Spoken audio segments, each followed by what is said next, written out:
Supreme court نے حکومت کو ملزم امریکہ کے حوالے کرنے سے روک دیا۔ سپریم کورٹ نے وفاقی حکومت کو نیو یارک اسکول پر حملے کے مبینہ ملزم کو امریکہ کے حوالے کرنے سے روک دیا۔ نیو یارک ٹائمز اسکولز پر حملے کے مبینہ ملزم طلحہ ہارون کو امریکہ کے حوالے کرنے سے متعلق کیس کی سماعت سپریم کورٹ میں ہوئی۔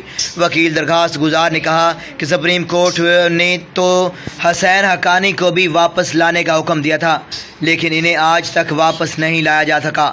وکیل طارق محمود نے کہا کہ اسلام آباد ہائی کورٹ کے سنگل بینچ نے قرار دیا کہ ملزم کے خلاف شواہد قابل قبول نہیں، لیکن پھر انٹرا کورٹ اپیل میں ہائی کورٹ نے جرم کا تعین انکوائری مجسٹریٹ پر چھوڑ دیا۔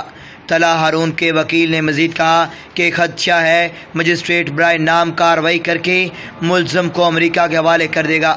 عدالت عظمیٰ نے امریکہ اور برطانیہ کے ساتھ ملزمان کے تبادلوں کے معاہدوں کی تفصیلات حکومت سے طلب کر لی۔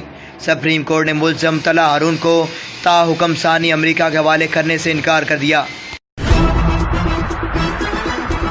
اپوزیشن کی اداروں پر تنقید اپنی کرپشن سے توجہ ہٹانے کی کوشش ہے۔ پہلے ہی بتا دیا تھا یہ سارے اپنے مفاد کی خاطر اکٹھے ہو جائیں گے۔ عمران خان۔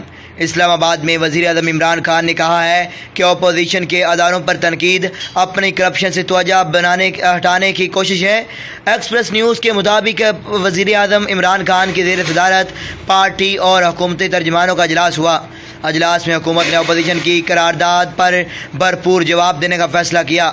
ذرائع کا کہنا ہے کہ شبلی فراز، اسد عمر اور Fawad Chaudhry all parties conference کی قرارداد پر حکومتی موقف دیں گے۔ اپوزیشن کا حکومت کے خلاف ملک گیر احتجاجی تحریک کا اعلان۔ وزیر اعظم عمران خان نے کہا ہے کہ ای پی سی میں بیٹھنے چہروں اور ان کے ذاتی مقاصد سے قوم آگاہ ہے۔ پہلے بھی بتا دیا تھا یہ سارے اپنے مفاد کی خاطر اکٹھے ہو جائیں گے۔ عوام کے محافظ بھی عزتیں لوٹنے لگے۔ پولیس اہلکار نے تشویش کے بہانے 23 سالہ لڑکی کو زیادتی کا نشانہ بنا دیا۔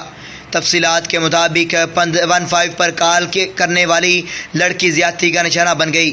گجرانوالہ میں 15 پر داد رسی کے لیے کال کرنے والی لڑکی کو تھانے بلا کر انکوائری کے بہانے شیطان صفت اے ایس آئی نے نہ صرف مبینہ زیادتی کا نشانہ بنایا بلکہ لڑکی کا موبائل نمبر بھی دیگر اہلکاروں میں بانٹ دیا جو لڑکی کو بار بار تنگ کرتے رہے۔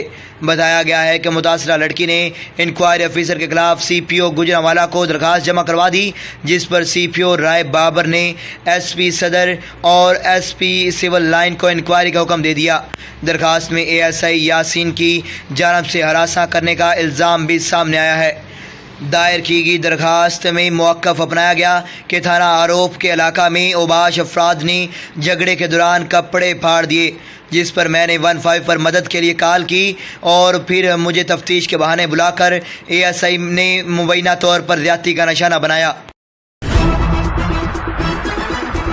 ٹوبہ ٹیک سنگھ پولیس کانسٹیبل کی بیٹی نے میٹرک امتحان میں 1081 نمبر لے کر ضلع بھر میں ٹاپ کیا اور فیصل آباد بورڈ میں نمایاں پوزیشن حاصل کی، جس پر ڈی پی او ٹوبہ ٹیک سنگھ نے نقد انعام اور تحائف سے نوازا۔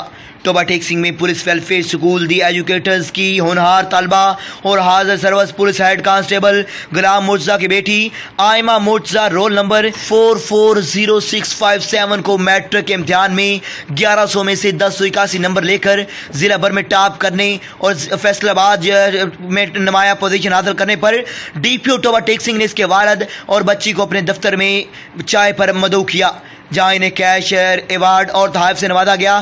بچی کو اس بھرپور کامیابی پر خراج تحسین بھی پیش کیا گیا اور کہا کہ یہ جو اعزاز بچی کو حاصل ہوا ہے اس میں یقیناً اس کے والدین کی انتھک محنت شامل ہے۔